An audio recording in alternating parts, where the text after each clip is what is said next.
मुबारक की हुजूर पाक जी पैदाइश जी आमद जी सभिनी खे मुबारक हुजे। ऐं ख़ुदा ताला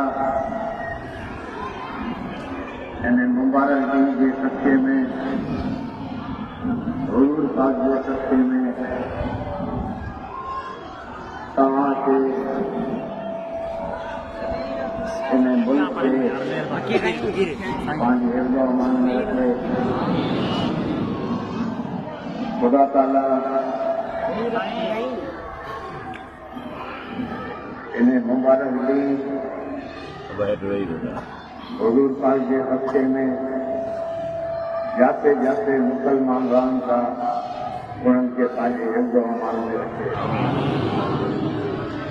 हीअं त तव्हांखे ख़बर आहे ऐं पाकिस्तान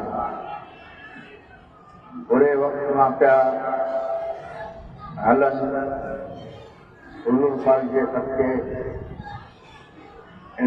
क़ौम खे असां सभिनी खे तौफ़ीक़ अता फरमाए जो इन बुरे वक़्त खां ॿाहिरि निकिरनि। ख़ुदा ताला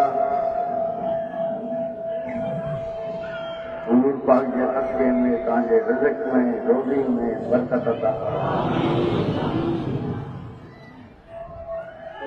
मां जमायत खे हमेशह चवंदो रहियो आहियां ऐं इन दफ़े तव्हांखे पाण खे बि अंदाज़ो थी वियो हूंदो क्लाइमेट चेंज जो मौसम जो बदिलजी वियो आहे।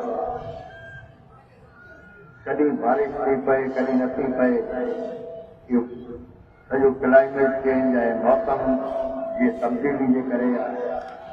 इन ते ज़राअत ते तमामु वॾो असर पियो आहे। इन जे करे जेतिरो थी सघे मां संगत सां जमायत खे चवंदो आहियो आहियां पंहिंजे घरनि वटि औताश ते जेतिरो थी सघे वण लॻायो। हिन वणनि जे करे माहौलियात में बहितरी अची सघे थी।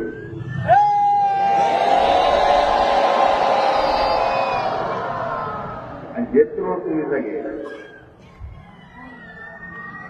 जो तव्हांजो वक़्तु आहे हाल में तोप कयूं धारियो चार धारियो हिकु ॿियूं धारियो माल में तव्हांखे फ़ाइदो थींदो। छो जो हीअं मौसमियात खां पोइ काई ख़बर न आहे जो कहिड़ी फसल थिए थी कहिड़ी नथी थिए। माल में वरी बरकत आहे। माल धारियो इंशाअल्लाह ताला। ख़ुदा जो असांजा फ़लस्तीन में भाउ भेण ॿार आहिनि उन्हनि खे बि हुजूर पाक जे सदक़े में पंहिंजे हिफ़्ज़ ओ अमान में रखे। तव्हां पंहिंजे ॿारनि जो वधि में वधि ख़्यालु कयो।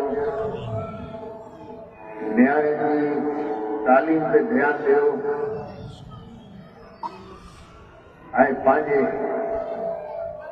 पाड़े वारनि सां हमेशह इज़त सां ऐं मोहबत सां नंढनि खां ग़लतियूं थींदियूं आहिनि उन्हनि खे दरगुज़र कयो प्यार मोहबत सां सम्झायो।